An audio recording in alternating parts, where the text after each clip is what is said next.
Hello students. So today here we are going to start unit number 3, that is recording of transaction. Today here we are going to start practical, that is accounting equation. Accounting equation क्या है, तो आज हम लोग first time practical करने जा रहा है. तो everybody you try to understand accounting equation. ठीक है. First of all, already I have given explanation about business entity concept. Business entity concept means what? You know that in accounting we record all the transactions from the point of view of business, right? तो owner and business are treated as separate person. हम लोगों को पता है कि business entity concept जो होता है वह में एक ओनर होता है और एक बिजनेस होता है. तो बिजनेस किसका है? ओनर का ही है, राइट? तो हम लोग ये मान के चलता है कि ओनर जो है और बिजनेस जो है ये दोनों सेपरेट है अकाउंटिंग में. ठीक है. अगर आप सोचोगे तो आप ये बोलोगे कि बिजनेस का ओनर तो वही है, तो बिजनेस और ओनर तो एक ही है. आप सही हो, लेकिन अकाउंटिंग में ओनर और बिजनेस दोनों को अलग अलग माना जाता है, सेपरेट माना जाता है. ठीक है.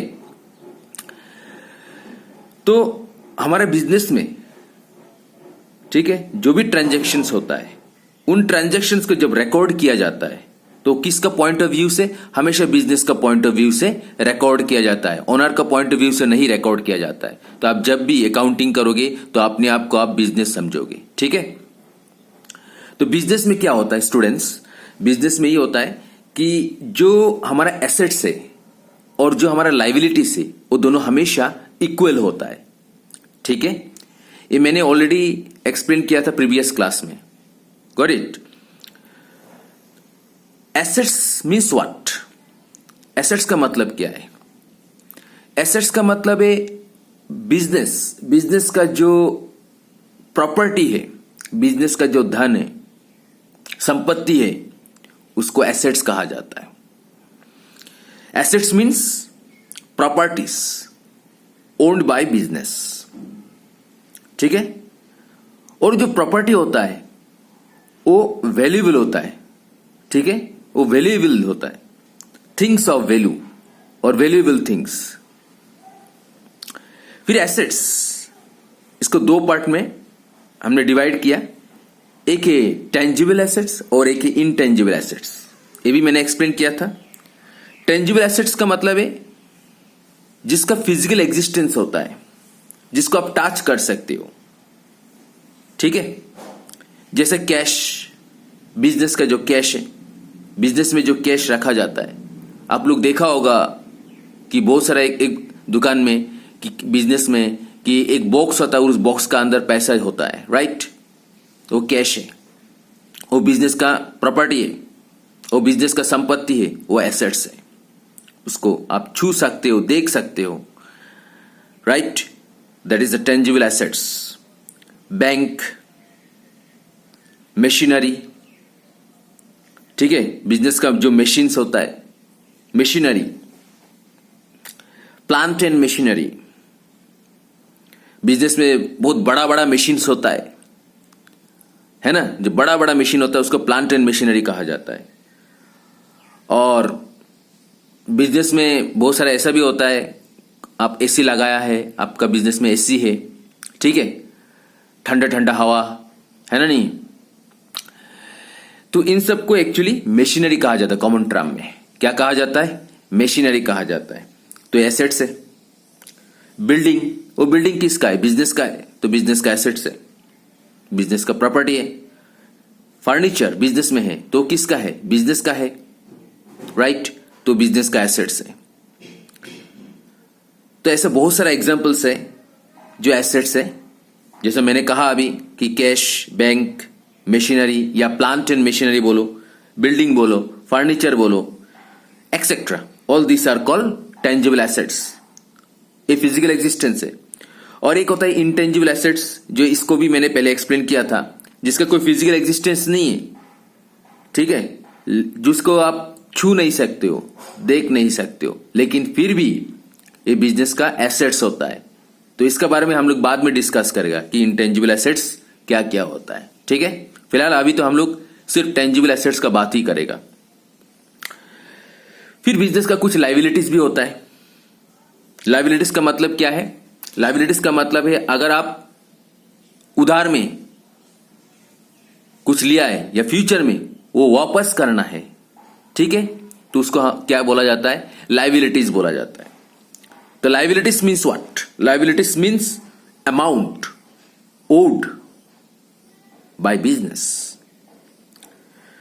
बिजनेस को जो भी अमाउंट पेएबल करना है, फ्यूचर में देना है, बिजनेस को देना है, तो उसको क्या कहा जाता है? लायबिलिटीज कहा जाता है।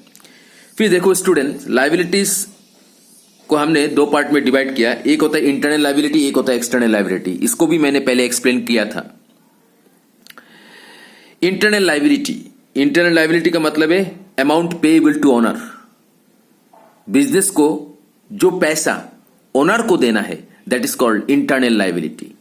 क्योंकि ओनर जो होता है वो बिजनेस में क्या लगाता है? पैसा लगाता है, ठीक है ना। तो बिजनेस के लिए क्या होता है? बिजनेस के लिए क्या होता है? उधार होता है। बिजनेस उधार लिया ओनर से, क्यों? क्योंकि बिजनेस एंटिटी कॉन्सेप्ट है। बिजनेस एंटिटी कॉन्सेप्ट में जो ओनर होता है और जो बिजनेस होता है, ये दो अलग अलग होता है। तो बिजनेस हमेशा ओनर को एक आउटसाइडर ही मानेगा, ठीक है। तो इसीलिए ओनर ने जो पैसा बिजनेस को दिया, बिजनेस के लिए वो क्या है? एक तरह का वो लायबिलिटी है। क्या है? लायबिलिटी। लेकिन उस लायबिलिटी को क्या कहा जाता है? इंटरनल लायबिलिटी कहा जाता है, ठीक है ना। जैसा आप जैसा मान लो अपना पापा से उधार में पैसा लिया है और बोला है कि पापा हम कल ये पैसा आपका वापस कर देगा, आप उधार में ले रहा है हम पैसा आपसे। तो पापा आपका ही है, आपका घर का ही है ना। तो पापा से जो आपने उधार लिया है उसको इंटरनल लायबिलिटी कहा जाता है। इसी तरह जो बिजनेस होता है, बिजनेस जब ओनर से उधार में पैसा लेता है तो इंटरनल लायबिलिटी होता है, ठीक है। लेकिन अगर बिजनेस ओनर को छोड़ के अगर बाहर से उधार में पैसा लेता है तो उसको बोलता है एक्सटर्नल लायबिलिटी। क्या कहा जाता है? External liability. External liability means amount payable to outsider. कौन है आउटसाइडर? जैसा एग्जांपल लाइक आप बैंक से लोन लिया, तो बैंक कौन है? बैंक से आपने लोन लिया तो कभी ना कभी तो वापस करना पड़ेगा। बिजनेस बैंक से लोन लिया तो कभी ना कभी तो वापस करना पड़ेगा, वो लायबिलिटी है। लेकिन बैंक तो एक आउटसाइडर है बिजनेस का, राइट। तो अगर आप एक आउटसाइडर से पैसा उधार में लेते हो और फ्यूचर में वो वापस करना है तो that is called external liability, ठीक है। ऐसा बहुत सारा एग्जांपल से आगे जाके हम लोग सीखेगा धीरे धीरे करके। हालांकि मैंने इससे पहले ऑलरेडी एक्सप्लेन किया हुआ है। तो स्टूडेंट्स, ये बात हमेशा याद रखना कि एसेट्स और लायबिलिटीज हमेशा इक्वल होगा, ठीक है। एसेट्स का बराबर लायबिलिटी होगा, तो assets must be equal to liabilities. तो इसको इक्वेशन कहा जाता है। Assets is equal to liabilities, इसको क्या कहा जाता है? इक्वेशन। और क्योंकि इसको अकाउंट्स ने बनाया इसलिए इसको कहा जाता है अकाउंटिंग इक्वेशन। हम लोग क्या सीखने वाला है? अकाउंटिंग इक्वेशन सीखने वाला है। ओके स्टूडेंट्स, तो कैपिटल समझ में आया? Capital is also part of liability, got it? That you remember. तो एक ओनर जब बिजनेस में पैसा इन्वेस्ट करता है तो वो कैपिटल होता है। क्या होता है? कैपिटल। लेकिन कभी कभी जो मालिक होता है, जो ओनर होता है, उसको पैसे का जरूरत पड़ता है तो बिजनेस से पैसा कभी कभी निकाल लेता है पर्सनल यूज के लिए, तो उसे कहा जाता है ड्रॉइंग्स। क्या कहा जाता है? Drawings. This one also I have given explanation in my previous class. तो drawings means what? Drawings means amount या गुड्स और assets withdrawn by the owner for is personal use. ठीक है, अगर एक ओनर पर्सनल यूज के लिए अपना बिजनेस से, चाहे वो अमाउंट हो, चाहे वो कैश हो, चाहे वो गुड्स हो, चाहे वो एसेट्स हो, अगर बिजनेस तो निकाल रहा है, विड्रॉ कर रहा है पर्सनल यूज के लिए, तो उसे क्या कहा जाता है? ड्रॉइंग। तो अगर एक ओनर बिजनेस से विड्रॉ करता है, ठीक है, तो इससे क्या होगा? आपका कैपिटल जो है वो डिक्रीज हो जाता है। तो you remember this point, drawing reduces the amount of capital. ठीक है, मैंने एक कॉन्सेप्ट और समझाया था, dual aspect concept. Dual aspect concept, dual का मतलब है डबल। ये क्या कहता है? ये भी मैंने समझाया था कि for every transactions there are two effects. हर एक ट्रांजेक्शन का दो दो इफेक्ट होगा। ठीक है, जैसा मैंने समझाया था, left hand side is equal to right hand side. Left hand side और राइट हैंड साइड हमेशा इक्वल होना चाहिए। तो लेफ्ट हैंड साइड का नाम दिया था हम लोग क्या? एसेट्स, और राइट हैंड साइड का नाम दिया था लाइबिलिटीज। और मिडिल में क्या है? Equal to assets is equal to liabilities, है ना? तो इसी को हम लोग को समझना है। तो हमने कहा ड्यूअल एस्पेक्ट कॉन्सेप्ट कि हर एक ट्रांजैक्शन का दो दो इफेक्ट होता है। अब ये सीखने वाले हो आप लोग धीरे धीरे करके। ठीक है, तो देखो स्टूडेंट्स, कुछ एसेट्स इंक्रीज होता है। अगर एक तरफ एसेट्स इंक्रीज हो रहा है तो दूसरी तरफ लाइबिलिटी भी इंक्रीज होता है। ये जाके सीखोगे आप लोग। अगर एसेट्स इंक्रीज हो रहा है तो लाइबिलिटी भी इंक्रीज होता है। ये दो इफेक्ट हो गया। कभी कभी एसेट्स इंक्रीज होता है तो कैपिटल भी इंक्रीज होता है। कभी कभी एसेट्स इंक्रीज भी होता है तो एसेट्स डिक्रीज भी हो जाता है। और कभी कभी लाइबिलिटी इंक्रीज होता है तो लाइबिलिटी डिक्रीज भी हो जाता है। दो इफेक्ट, क्योंकि दोनों को इक्वल बनाना है ना, इसलिए एक तरफ इंक्रीज तो दूसरी तरफ डिक्रीज, और दूसरी तरफ इंक्रीज तो इस तरफ भी इंक्रीज। मतलब इधर भी इंक्रीज, लेफ्ट साइड भी इंक्रीज होगा, राइट साइड भी इंक्रीज होगा। कभी कभी लेफ्ट हैंड साइड में भी इंक्रीज होगा, राइट हैंड साइड में भी इंक्रीज होगा। मतलब कभी कभी एसेट्स इंक्रीज होगा तो दूसरी तरफ लाइबिलिटी भी इंक्रीज होगा। कभी कभी एसेट्स इंक्रीज होगा तो दूसरी तरफ कैपिटल भी क्या होगा? इंक्रीज होगा। कभी कभी एसेट्स इंक्रीज होगा तो दूसरी तरफ एसेट्स डिक्रीज भी होगा। कभी कभी लाइबिलिटी इंक्रीज होगा तो दूसरी तरफ लाइबिलिटी डिक्रीज भी होगा। ठीक है, ये ड्यूअल एस्पेक्ट कॉन्सेप्ट है, क्योंकि हम लोगों को दोनों साइड इक्वल बनाना है। तो इसलिए increase decrease increase increase decrease increase ऐसा कुछ रहेगा। तो इसी को हम लोग आज सीखने वाला है, अकाउंटिंग इक्वेशन। ठीक है, तो थोड़ा समझने का कोशिश करना स्टूडेंट्स। तो देखो, सबसे पहले या में क्या है कि देखो, मैंने एक एग्जाम्पल लिया और इस एग्जाम्पल से आप लोग को समझना है। कुछ हड़बड़ी नहीं करना है।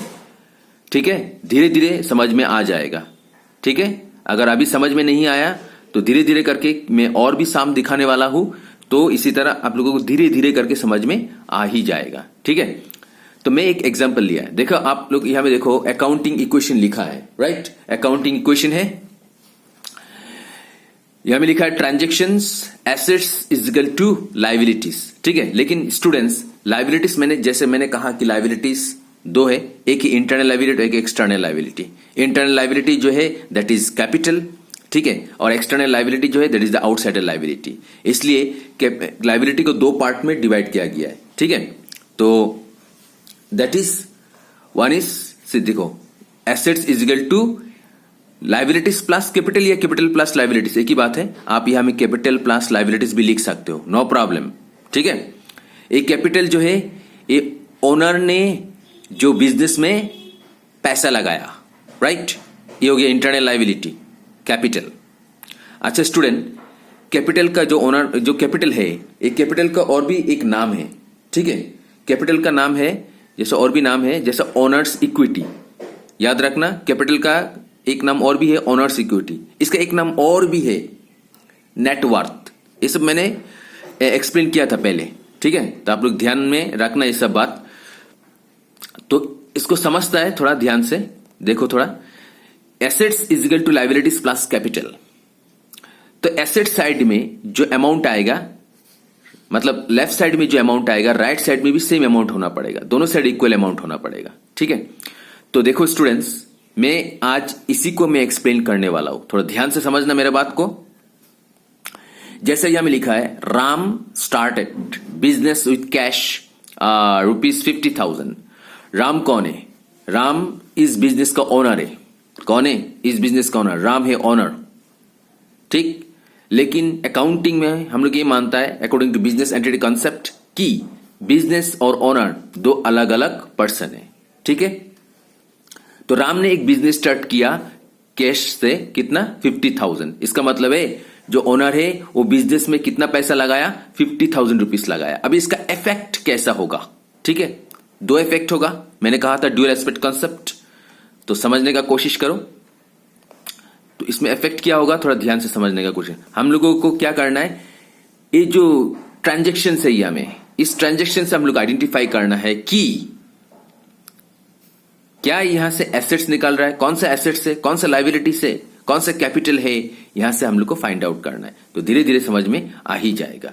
तो देखो, राम स्टार्टेड विथ कैश ₹50,000। अभी फॉर्मेट को छोड़ दो, पहले समझने का कोशिश करो कि इसको किया कैसे जाता है। ठीक है, अकाउंटिंग इक्वेशन को। Ram started business with cash ₹50,000। अभी देखो, थोड़ा ध्यान से समझना इसका इफेक्ट जो हो रहा है। मैंने कहा था ना ड्यूअल एस्पेक्ट कॉन्सेप्ट, हर एक ट्रांजेक्शन का दो दो इफेक्ट होता है। तो देखता है यहां में कितना इफेक्ट हो रहा है, कम से कम 2 इफेक्ट होना पड़ेगा। ठीक है, तो देखता है Ram started business with cash ₹50,000। ठीक है, सबसे पहले यहां में assets is equal to liabilities plus capital या कैपिटल प्लस लाइबिलिटीज। ठीक है, अभी देखो इफेक्ट कैसा हो रहा है। देखो इफेक्ट क्या है, cash comes in so it increases and capital also increases. मतलब राम बिजनेस में पैसा लगाया। ठीक है, क्योंकि हम लोग को अकाउंटिंग, हम लोग जब भी अकाउंटिंग करेगा तो किसका पॉइंट ऑफ व्यू से अकाउंटिंग करेगा? हमेशा बिजनेस का पॉइंट ऑफ व्यू से, ओनर का पॉइंट ऑफ व्यू से नहीं। ठीक है, तो ये बात हमेशा याद रखना स्टूडेंट्स। तो यहां में बिजनेस कहेगा कि मेरे पास क्या आया? पैसा आया। मेरे पास क्या आया? कैश आया। मेरे पास क्या आया? मनी आया। कितना आया? 50,000 आया। कैश आया, कितना आया? 50,000। तो बिजनेस से बोलेगा कि मेरे पास कैश आया 50,000। इसलिए हमें देखो इफेक्ट क्या हो रहा है, कैश कम्स इन, कैश आया। तो अगर आपका बिजनेस में कैश आ रहा है दैट मींस क्या हो रहा है, कैश क्या हो रहा है? इंक्रीज हो रहा है। कैश क्या हो रहा है? इंक्रीज हो रहा है, बढ़ रहा है ना? नहीं। लेकिन दूसरा तरफ capital also increases, capital also increases. ठीक है, दूसरी तरफ से आपका लाइबिलिटी भी क्या हो रहा है? इंक्रीज हो रहा है। ठीक है ना, क्योंकि ये जो बिजनेस है, ये बिजनेस का पॉइंट ऑफ व्यू से हम लोग सोच रहा है। ये बात हमेशा याद रखना। बिजनेस ये बोलेगा कि मेरे पास कैश आया, एक तरफ तो मेरे पास कैश आया, कैश आया मतलब इंक्रीज हो गया, लेकिन दूसरा तरफ मैं ओनर को ये पैसा वापस करना पड़ेगा। इसलिए बिजनेस बोलेगा ये मेरे लिए लाइबिलिटी भी है। ये मेरे लिए क्या है? लाइबिलिटी भी है। ओनर ने जो पैसा लगाया बिजनेस में उसको कैपिटल कहा जाता है। क्या कहा जाता है? कैपिटल कहा जाता है। ठीक है, तो दूसरा तरफ कैपिटल भी क्या हो रहा है? इंक्रीज हो रहा है। दूसरा तरफ लाइबिलिटी, कैपिटल भी क्या है? Capital is also a part of liability, right है। तो कैपिटल भी हमें क्या हो रहा है स्टूडेंट्स? इंक्रीज हो रहा है। क्या हो रहा है? इंक्रीज हो रहा है। तो देखो कैश बिजनेस के लिए क्या है? एसेट्स, लाइबिलिटीज या क्या है? ऑब्वियसली मैंने समझाया था कि कैश बिजनेस के लिए क्या होता है? एसेट्स होता है। ठीक है, तो देखो स्टूडेंट्स क्या लिखना है इस एसेट्स का नीचे में, देखो यहां में क्या लिखना है? कैश, क्योंकि कैश एसेट्स है तो आप लोगों को एसेट्स का नीचे में क्या लिखना है? कैश। दूसरा तरफ यहां में देखो कैपिटल है, क्योंकि एक ओनर जब बिजनेस में पैसा लगाता है तो उसे क्या कहा जाता है? कैपिटल कहा जाता है। तो कैपिटल कौन सा साइड में लिखना है? राइट साइड में लिखना है। तो देखो यहां में लिखा है कैपिटल। ठीक है, कैपिटल लिखा है और साथ में क्या लिखना है? Liabilities plus capital. ओके, तो अकाउंटिंग इक्वेशन जो होता है assets is equal to liabilities plus capital. Okay, तो यहां में देखो स्टूडेंट्स, अभी देखो सबसे पहले यहां में कैश कितना आया बिजनेस में? 50,000 आया। तो बिजनेस में आया मतलब इंक्रीज हुआ, पैसा बिजनेस में आया मतलब इंक्रीज हुआ। तो यहां में प्लस कैश का नीचे में लिखना है 50,000। ठीक है, लेकिन दूसरा तरफ कैपिटल भी इंक्रीज हो रहा है। क्या हो रहा है? इंक्रीज हो रहा है ना।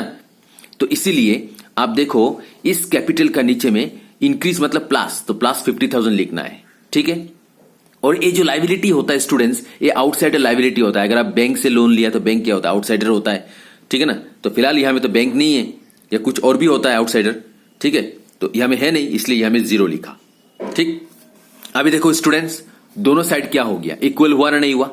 हमने कहा था कि हमेशा left hand side is equal to right hand side equal होना चाहिए, मतलब assets is equal to liabilities plus capital. Assets का वैल्यू जितना होगा, लाइबिलिटीज का अमाउंट भी उतना ही होगा, मतलब इस तरफ टोटल जितना आएगा, इस तरफ भी टोटल उतना ही आना चाहिए। दोनों साइड हमेशा इक्वल होना चाहिए, ठीक है, बराबर होना चाहिए, ठीक है।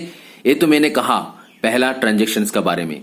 दूसरा ट्रांजेक्शन्स को समझता है कि क्या लिखा है हमें, पेड रेंट ₹1000।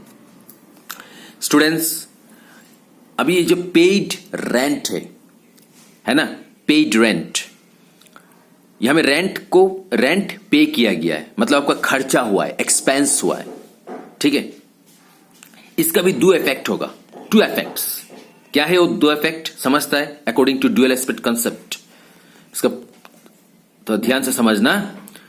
देखो, पेड रेंट, तो रेंट पे किया, जैसा आप रेंट में रहते हो, ठीक, और आपने रेंट पे किया तो आपका खर्चा हुआ ना नहीं हुआ, खर्चा हुआ, ठीक है ना। इसी तरह बिजनेस में भी बिजनेस ने रेंट पे किया, हालांकि ओनर ने पे किया, लेकिन अकाउंटिंग में ये मानेगा कि बिजनेस ने रेंट पे किया, बिजनेस का खर्चा है, ठीक है, पेड रेंट। तो यहां में देखो इफेक्ट जो है, अगर आप रेंट पे कर रहे हो, आप बिजनेस समझना अपने आप को, और बिजनेस का पॉइंट ऑफ व्यू से समझना। तो बिजनेस क्या कर रहा है, रेंट पे कर रहा है, राइट।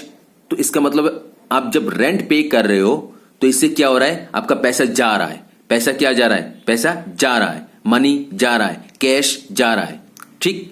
तो देखो, कैश गोज आउट लिखा है ना। तो अगर आपका पैसा जा रहा है, इससे क्या होगा, आपका पैसा क्या होगा, इंक्रीज होगा या डिक्रीज होगा, बिजनेस का पैसा ऑब्वियसली डिक्रीज हो जाएगा। मान लो आपका घर में आपने 10,000 रुपीज रखा है, ठीक है, और उस 10,000 रुपीज में से मान लो आपने 5,000 रुपीज रेंट दे दिया, तो इससे क्या हो गया, आपका कैश इंक्रीज हुआ या डिक्रीज हुआ, आपका पैसा इंक्रीज हुआ या डिक्रीज हुआ, ऑब्वियसली डिक्रीज हो गया। तो यहां में जब आप रेंट पे कर रहे हो तो इसका मतलब है कैश जा रहा है, according to business point of view, ठीक है। बिजनेस का पॉइंट ऑफ व्यू से कैश जा रहा है, तो कैश अगर जा रहा है तो बिजनेस का कैश क्या हो गया, डिक्रीज हो जाएगा, राइट। एक इफेक्ट हो गया। दूसरा इफेक्ट समझता है क्या है, क्योंकि आपने रेंट पे किया है, थोड़ा ध्यान से समझना आप, क्योंकि आपने रेंट पे किया है तो रेंट जो है इसको हम लोग एक्सपेंस मानेगा, खर्चा मानेगा। रेंट को हम लोग क्या मानेगा, एक्सपेंस मानेगा, ठीक है।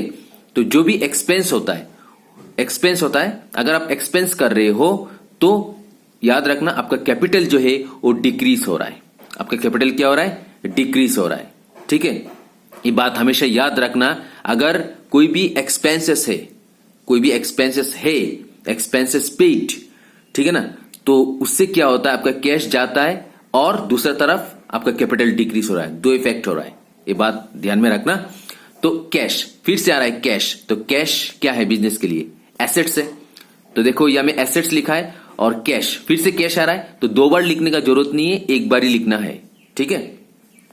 दूसरी तरफ क्या डिक्रीज हो रहा है, आपका कैपिटल डिक्रीज हो रहा है, राइट। तो कैपिटल तो ऑलरेडी यहां में लिखा हुआ है, तो फिर से यहां में लिखने का जरूरत नहीं है, ठीक है। तो अभी देखो स्टूडेंट्स, आपका पास कैश कितना आया था, पहले 50,000 आया था, राइट। इसका बाद आपने रेंट पे कर दिया तो आपका खर्चा हो गया, कैश चला गया। तो 50,000 से आपका कितना कैश चला गया, 50,000 में से आपका कैश कितना चला गया, 1,000 चला गया। तो इससे क्या हो गया, आपका कैश डिक्रीज हो गया। तो आपको क्या करना है, कैश से माइनस कर देना है, ठीक है। तो 50,000 में से 1,000 माइनस कर देना है, तो कितना आया, 49,000। तो आपका जो एसेट्स का टोटल निकल कर आया वो 49,000 रुपीज निकल कर आया, ठीक है। अभी दूसरा तरफ क्या है, रेंट इज एन एक्सपेंस, ठीक है। रेंट को हम लोग खर्चा मानेगा, क्योंकि रेंट का पे किया आपने, है ना, रेंट पे किया है, तो इसीलिए रेंट खर्चा हो गया, एक्सपेंस हो गया। तो कोई भी एक्सपेंस अगर होता है तो उससे क्या इफेक्ट होता है, आपका कैपिटल जो है वो डिक्रीज हो जाता है, ठीक है। तो कैपिटल डिक्रीज हो रहा है, तो देखो इस तरफ स्टूडेंट्स, पहले का कैपिटल कितना है, 50,000 है, ठीक, लेकिन आपने खर्चा कर दिया, तो खर्चा कितना कर दिया, 1,000 खर्चा कर दिया, तो 50,000 से 1,000 को क्या कर देना है, माइनस कर देना है, ठीक है। और यहां में तो इस क्वेश्चन में रेंट पेड में कुछ आउटसाइडर लायबिलिटी है नहीं, इसलिए यहां में 0 लिखा है, ठीक है। तो 50,000 से 1,000 माइनस कर देगा 49,000, ठीक है। और ये 50,000 और 1,000 में से बड़ा कौन सा है? 50,000 प्लस साइन, और इस साइड में लाइबिलिटी साइड में 0 है, ठीक है। तो अभी देखो students, assets is equal to liabilities, देखो दोनों साइड अमाउंट बराबर आ रहा है, इक्वल आ रहा है, राइट। इसी को कहा जाता है अकाउंटिंग इक्वेशन या न्यू इक्वेशन, इसको बोला जाता है न्यू इक्वेशन। जो प्लस माइनस करके जो अमाउंट निकल कर आ रहा है, इसे कहा जाता है न्यू इक्वेशन, ठीक है। तो ये हम लोग धीरे धीरे करके समझेगा, आगे जाके और भी बहुत कुछ सीखने वाला है, ठीक है। आज ज्यादा कुछ नहीं दिखाएगा, बस इतना ही आज आप लोग समझो इसको। अगर समझ में नहीं आया फिर से एक बार वीडियो देखो, फिर समझ में नहीं आया फिर से एक बार वीडियो देखो, फिर समझने का कोशिश करो। और मेरा जो प्रीवियस वीडियो है उस लोगों को उस वीडियोस को भी देखना, क्योंकि वहां में भी बहुत सारा एक्सप्लेनेशन मैंने दिया हुआ है, और ये अकाउंटिंग इक्वेशन से रिलेटेड भी मैंने एक्सप्लेनेशन दिया हुआ है, ठीक है। तो आप लोग समझने का कोशिश करना, और अगर कुछ भी डाउट है तो मुझे मैसेज कर देना या मुझे कॉल कर देना, ठीक है। Okay then, thank you for today.